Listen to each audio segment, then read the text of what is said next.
प्रभु महानामर गौरव हेउ। प्राणकर्ता प्रभु जीशु ख्रीष्ट बहुमूल्य नाम आपण मानक स्वागत जनाए। आउ गोटे वाक्य आमने आलोचना करिबा। तेणु मु विशेष प्रभु को धन्यवाद दिए सुजोग पाई। प्रिय बापा माँ भाई भौणी माने आमने आज मूलदुआ घरर मूलदुआ उपरे आमने अल्प समय ईश्वरंकर वाक्य आलोचना करिबा। बाइबल रे माथ्यू लिखित सुसमाचार 7 अध्याय 24 पदरु 27 पद मध्य गोटे दृष्टांत प्रभु जीशु कहले से उपरे आमने अल्प समय चिंता करिबा। एठी 2 जन गृह निर्माणकारी विषय लिखा जाय अछि। प्रथम व्यक्ति जने निजर गृह निर्माण करुछि आउ से निजर गृह निर्माणर प्रथम कार्य हैला जो भित्ति प्रस्तर बा मूलदुआ पुनादी। आमने भल करी जानिछु आमानकर पुनादी आमानकर जो मूलदुआ आमे जो स्थान रे घर करबा को जाउछु ताहा मजबूत हेबा पाई आमे बहुत किछि विषय करिथाउ। वर्तमान रो आधुनिक उपकरण व्यवहार करिथाउ।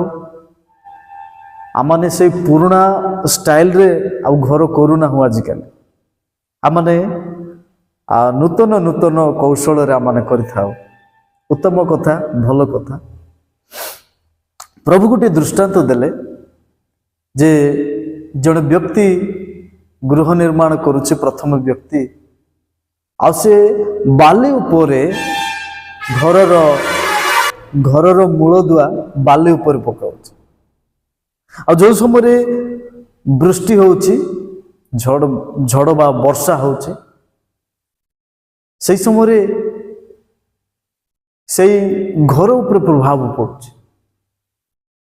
जदि अनवरत भाव रे गोटे 2 दिन 3 दिन वर्षा हुए आमे जानिछु तार कि प्रकार प्रभाव पड़ुची। आमे गत वर्ष किछि मास पूर्वे केरलर घटना जानिछु। से राज्य रे जते बेले कि ए प्रकार झड़ वर्षा हैला पाखा पाखे 2-3टा गाँ पहाड़ खसी बुड़िले भूमि तले चापी हेले। अति दुखर विषय। तेणु प्रबल वर्षा रु रक्षा पाइबा पाई आमानकर घर मजबूत हेबार आवश्यक रही। आई जो व्यक्ति बाली उपरे गृह निर्माण करिछि आ वृष्टि आसुछि बढ़ी आसुछि किबा बतास आसुछि आ धक्का मारुछि घरटी निश्चय कौन हबो ना भुसुड़ी जीव। तार फलाफल भुसुड़िबो कारण से बाली उपरे निजर घर रो मूलदुआ पकाइछि। मजबूत हेबो नाही, सुदृढ़ हेबो नाही, स्ट्रांग नाही। तेणु एथिरु कोन आमे शिक्षा पाउछु ना वाक्य शुणी पालन न करिबा व्यक्ति मध्य ठीक बाली उपरे घर निर्माण करिबा व्यक्ति सदृश। देखंतु जो माने उत्तम शिक्षा ईश्वरंकर वाक्य शुणुचंती किंतु पालन करू नाहंती। शुणुचंती मास वर्ष तमाम ईश्वरंकर वाक्य शुणुचंती किंतु सेमाने जदि पालन करू नाहंती ताहेले बाली उपरे जड़े घर निर्माण करिबा मूर्ख व्यक्ति को सदृश बोली कहे। बाइबल कहे जो माने वाक्य शुणी पालन करंती नाही से माने बाली उपरे घर तैयारीबा लोक जो लोक को मूर्ख कहा जाए ता भली से। तेणु आज आमे प्रकृत रे जाने रखिबा उचित आमाने जेते बेले मध्य घर निर्माण करू आमे केबे मध्य बाली उपरे निर्माण करनथा बालुका उपरे। कारण बालुका उपरे घर मजबूत रहे नाही। साधारण गोटे झड़ आसिले मध्य भुसुड़ी पड़िबार संभावना अछि। तेणु आमे निजर बाहिक जागतिक घर जेतबेले करूचु आमे मजबूत जगार भल भूमि रे करिथाउ जेपरि ताहा मूलदुआ एवं समुदाय घर स्ट्रॉंग घर आमे पाई पार। एवं द्वितीय जने घर बनाउ अछि से दृष्टांत रे से व्यक्ति जनक पाषाण उपरे घर निर्माण करुछि, पत्थर उपरे घर निर्माण करुछि।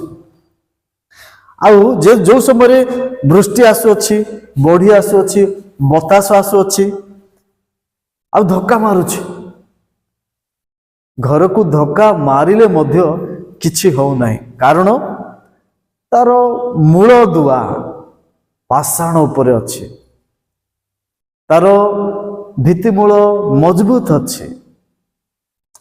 तेणु आम देखुचु यही दृष्टांत रे जड़े व्यक्ति बाली उपरे निर्माण करुछि घर तार भूसुड़ी जाउछि, आउ जड़े पत्थर उपरे गृह निर्माण करुछि तार मूलदुआ पकाउछि। मूलदुआ जो गृह पाषाण उपरे पड़िछि, जो घरर मूलदुआ पत्थर उपरे अछि, मजबूत जमी रे अछि, सेटा केबे टळमळ हेउ नाही। सेमानकु बाइबल कहे जे माने वाक्य शुणुचंती आ से माने पालन करूचंती से प्रकार व्यक्ति सदृश्य सीए। आज कहबा पई चाहे प्रिय बापा माँ भाई भणी माने सुपरामर्श ग्रहण करंतु।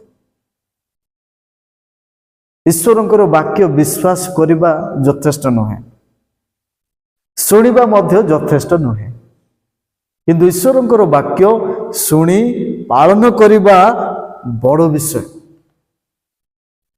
ए दृष्टांत रे आमे सही शिक्षा पाउछु। प्रभु जीशु सही कथा कहबा पई चाहंती जो समय रे जने घर पाषाण उपरे तैयार अछि, आ जो समय रे निजर घर जदि से मजबूत जमी रे तैयारी अछि, तांकर घर झड़ आसीबा समय, बतास आसीबा समय, वृष्टि आसीबा समय से टळमळ हेबो नाही, कौन से प्रभाव पड़िबो नाही ता ऊपर। ठीक से प्रकार ईश्वरंकर वाक्य शुणी पालन करिबा व्यक्ति, पालन करिबा परिवार मध्य से प्रकार सेमानकु बुद्धिमान व्यक्ति बोली कहा जाए। आउ गोटे अंश जदि आमे देखुचु हितोपदेश पुस्तक 10 अध्याय 25 पद, जड़े धार्मिक व्यक्ति अनंत काल स्थायी मूलदुआ स्वरूप। आज मध्य समाज रे अनेक धार्मिक व्यक्ति अछंती, आ सेमाने धर्म कार्य करूछंती, सेतिके नुह धार्मिक जीवन अतिबाहित करूछंती, आ सेमानकु अनंत काल स्थायी मूलदुआ सदृश सेमानकु तुलना करा जायछि। अनंत काल स्थायी चिरस्थायी कुनादी किछि हेबो नाही।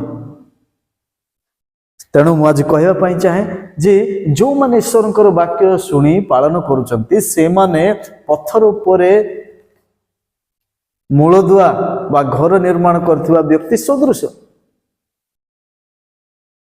एही वर्ष आपण आपणकर परिवार निमंते एहा निश्चित भाव रे एक सुपरामर्श जे आपण निज परिवार को सुदृढ़ करंतु, निज घर निज सांसारिक परिवार को दृढ़ करंतु। पारिवारिक अनेक बतास झड़ आसे, समस्या आसीबो, अभाव आसीबो। ईश्वरंकर वाक्य उपर विश्वास करंतु, शुणंतु ईश्वरंकर वाक्य, विश्वास करंतु आ पालन करंतु। अनेक झड़ अनेक बतास को सामना करिबा पई जो धैर्य ताहा प्रभु निश्चय देवे। तेणु मती कहबा पई चाहे आपण निज घर को पत्थर उपरे, निज परिवार को पत्थर उपरे, पाषाण उपरे स्थापन करंतु। प्रभु आपण को प्रचुर भाव रे आशीर्वाद करंतु। प्रार्थना करिबा संतु। स्वर्गस्थ पिता, तुमरी पवित्र नाम रो धन्यवाद करूछु, प्रशंसा करूछु। प्रभु तुम्हें अनुग्रह कर, दया कर। ए वाक्य शुणुवा प्रत्येक को तुम्हें चेतना दियो, जेपरी से निज पारिवारिक जीवन में दृढ़ता आनी पारिबे।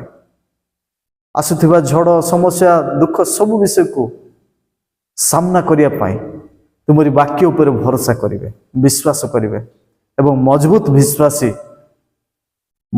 विश्वासी होई से माने बढ़ी पारिबे। तेणु तुम्हें अनुग्रह कर। सब विषय पर तुमको धन्यवाद दी प्रार्थना शीघ्र मेघमाल आसुथिबा प्रभु जीशु ख्रीष्ट नाम रे मागुअछु, आमेन।